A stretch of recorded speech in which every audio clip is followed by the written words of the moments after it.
PT sir గారు Narasimha sir గారికి, doctor Narasimha sir గారికి, అలాగే సమావేశంలో నేను డిగ్రీ చదువుతున్నప్పుడు కూడా మాకు సైన్స్ అండ్ సివిలైజేషన్ యొక్క 50 మార్కులకు ఒక పేపర్ ఉన్నది. ఆ పేపర్ ఫిల్ చేయడానికి మాకు గురువారిని వచ్చారు. ఆనాటి కాలంలోనే మేము చదివేటప్పుడు 1996లో.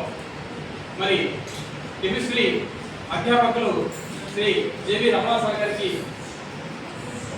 తెలియజేస్తూ, అలాగే వేదికపై తెలుగు ఉపన్యాసకులు శ్రీ కె సుబ్రహ్మణ్యం రెడ్డి గారికి, అలాగే తెలుగు విభాగము ఇంతవరకు యాంకరింగ్ చేసినటువంటి మిత్రుడు శ్రీ డి రమణాథ్ రెడ్డి గారికి, అలాగే వేదిక ముందు ఉన్నటువంటి నర్సిరెడ్డి మేడం, అలాగే కంప్యూటర్ ఐఎస్ఆర్ మేడం గారికి, అలాగే ఇతర అధ్యాపక బృందానికి ప్రత్యేక కృతజ్ఞతలు, ధన్యవాదాలు తెలియజేసుకుంటూ, మరి విద్యార్థులకు శుభాశిష్యులు. సో గురజాడ అప్పారావు గురించి ఈరోజు మననం చేసుకోవడం అనేది మన యొక్క పూర్వజన్మ సూచనగా భావించాలి. ఎందుకంటే ఆనాటి సమకాలీన సమాజంలో జరుగుతున్నటువంటి వాస్తవమైనటువంటి సంఘటనల్ని మన కళ్ళ ముందుంచే ప్రయత్నం చేసినాడు. కవి అనేటువంటి వాడు ఎప్పుడు కూడా ఆనాటి సమాజాన్ని మనకు చూపిస్తాడు. కాబట్టి ఆనాటి కాలంలో జరుగుతున్నటువంటి అన్యాయాన్ని, సామాజిక రుగ్మతల్ని తన రచన ద్వారా సామాజిక చైతన్యం కలిగించి ఈ విధంగా ఉంది సమాజం, ఒక మెరుగైన సమాజాన్ని మనం ఏర్పాటు చేసుకోవాలనేటువంటి ఒక భావన కలిగినటువంటి, ఒక తపన కలిగినటువంటి వ్యక్తి గురజాడ అప్పారావు గారు. మరి ఆయన గురించి ఎంతో మంది ఎన్నో విషయాలు చెప్పవచ్చు. ఇప్పటికి కూడా ఆయన మనం మననం చేసుకోవాలంటే 1915లో గురజాడ అప్పారావు చనిపోతే 1915 తర్వాత జీవించడం ప్రారంభించాడని చెప్పేసి గుడిపాటి వెంకటేశ్వరం చెప్పడం జరిగింది. అంటే ఆయన చనిపోయినట్టు భౌతికంగా ఆయన యొక్క రచనలు మాత్రం ఇప్పటికి కూడా కొనసాగుతూనే ఉన్నాయి. అవి మనలో ఆలోచన రేకెత్తింపజేస్తున్నాయని మనం చెప్పవచ్చు. ఆయన రచనలు మనం ఒకసారి పరిశీలించినట్లయితే ఆయన కన్యాశుల్కమని ఇందాక సాధ్యపడ ప్రసాద్ గారు, అసలు అది ఆనాటి సమకాలీన సమాజంలో ఒక సాంఘిక నాటకం. ఆ సాంఘిక నాటకం సమాజంలో ఎంత మార్పులు తీసుకొచ్చిందని మనం ఊహించవచ్చు.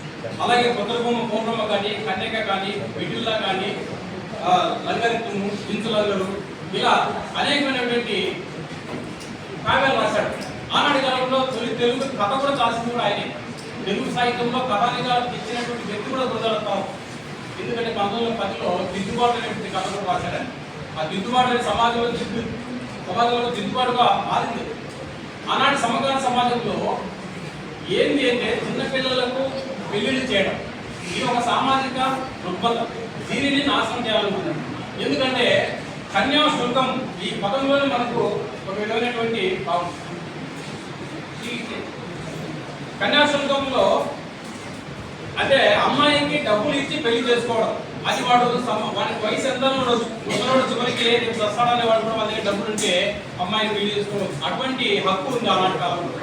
అది సమాజంలో జరుగుతున్న చేయకూడదు. అందుకే ఏం చేస్తున్నారు, ఆనాటి సమాజంలో ఈ డబ్బున్న వాళ్ళంతా కూడా ఆ అమ్మాయికి డబ్బులు ఇచ్చేసి పెళ్లి చేసుకోవడం. కొంతకాలానికి వాడు ముసలోడు చచ్చిపోతాడు, పుట్టుక కాలు కట్టిన భవిష్యత్తు వాడు చచ్చిపోతాడు. అమ్మాయి పరిస్థితి ప్రశ్నార్థంగా మారిపోతుంది. ఆ అమ్మాయి 13 ఏళ్ళు 12 ఏళ్ళకి పెళ్లి చేయడం, ఇవన్నీ కూడా ఒక సాంఘిక భాష. మరి ఆ అమ్మాయి మంచి వయసుకు వచ్చినప్పుడు భర్త లేకపోవడం, వితంతువుగా మారిపోవడం, సమాజంలో వితంతువులు ఎక్కువైపోవడం, ఇలా జరిగిపోయింది. ఎందుకు జరిగిపోయింది వితంతువులు అంటే ఆనాటి సమాజంలో ఇలాంటి ముసలి వాళ్ళంతా పెళ్లి చేసుకోవడం వల్ల ఈ అమ్మాయిలంతా కూడా వితంతులుగా మారిపోయారు. చదువు కూడా సక్రమంగా లేదు. ఇది గ్రహించినటువంటి గురజాడ అప్పారావు ఇది ఒక సామాజిక రుగ్మత, దీని రూపుమాపాలని చెప్పేసి ఆ నాటకం అనేది సాంఘిక నాటకం రాశారు. కొత్తబొమ్మ పూర్ణమ్మ ద్వారా మనకు ఎంతో కొంచెం మెలకువ తీసుకొచ్చాడు. ఎందుకంటే ఒక 13 సంవత్సరాల చిన్న పాప 12 ఏళ్ళు ఉంటాయి. ఆ పిల్లలతో ఆడుకుంటూ ఉంటుంది. ఆడుకుంటూ ఉన్నప్పుడు వాళ్ళ అమ్మ వాళ్ళ కాసులకు ఆశపడి, అంటే డబ్బులకు ఆశపడి ముసలివాడికి పెళ్లి చేయడానికి సిద్ధపడతారు. అలాంటప్పుడు ఆమెతో ఉన్నటువంటి మిగతా ఫ్రెండ్స్ అంతా వచ్చి నీకు ముసలివాడు మూడు వస్తున్నాడే అని చెప్పి హేళన చేస్తే ఆ అమ్మాయి ఏ విధంగా తట్టుకోగలదు. అందుకేం చేస్తుంది, ఆ సమాజంలో జరుగుతున్నటువంటి అన్యాయాన్ని ప్రతిఘటించలేక ఆ అమ్మాయి పాపం అలా ఆత్మహత్య చేసుకుని చచ్చిపోతుంది. దుర్గణ చేరును పూర్ణం అనేటువంటి కథ, పూర్ణం కథ మనం చూస్తాం. కన్యకు కూడా అలాగే జరిగిపోయింది.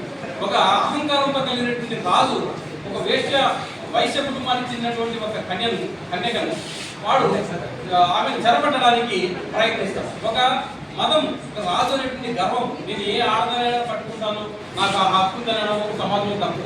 ఏ ఇష్టాలు లేకపోకుండా ఇవన్నీ కూడా బలాత్కారం చేయకూడదు.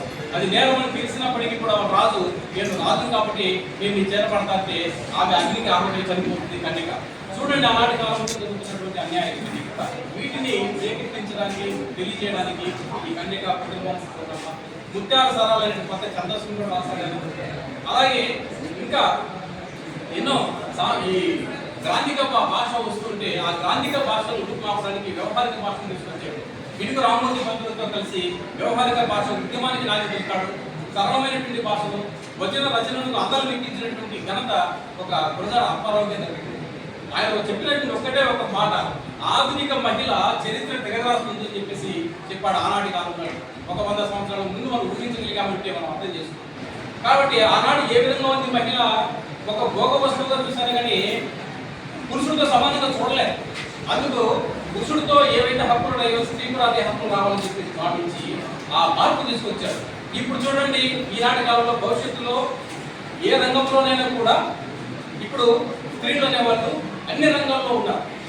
ఏ రంగంలో ఎత్తుకున్నా కూడా ముందుకు దూసుకుపోతున్నారు. అది గురజాడ వాళ్ళించినటువంటి ఒక గొప్ప ఆధునిక భావజాలం. ఈ ఆధునిక భావజాలం సమాజం మెరుగ్గా ఉండాలని కోరుకోవడము ఇవన్నీ ఒక ప్రగతి మార్గంలో మనం అందించగలిగే అభ్యుదయ భావాలు. ఈ అభ్యుదయ భావాలు ఆరాటం చాలా తక్కువ. స్త్రీని వంటింటికే పరిమితం చేయడము, ఆమె అక్కడ అట్లాగే పెళ్లి చేసుకుని పిల్లలకి అట్లే ఉండాలా, మగవాడు మాత్రం విశ్వాసానికి ఎట్లయితే తిరగచ్చు. ఈ సంస్కృతిని రూపుమాపడానికి ఆయన అనేకమైన రచనలు చేశాడు, సమాజానికి జాగృతం చేశాడు, అందరిలో మార్పు తీసుకొచ్చాడు తన రచనల ద్వారా చెప్పచ్చు. అలా ఈ సాంఘిక నాటకం ఎప్పుడు కూడా చదవండి.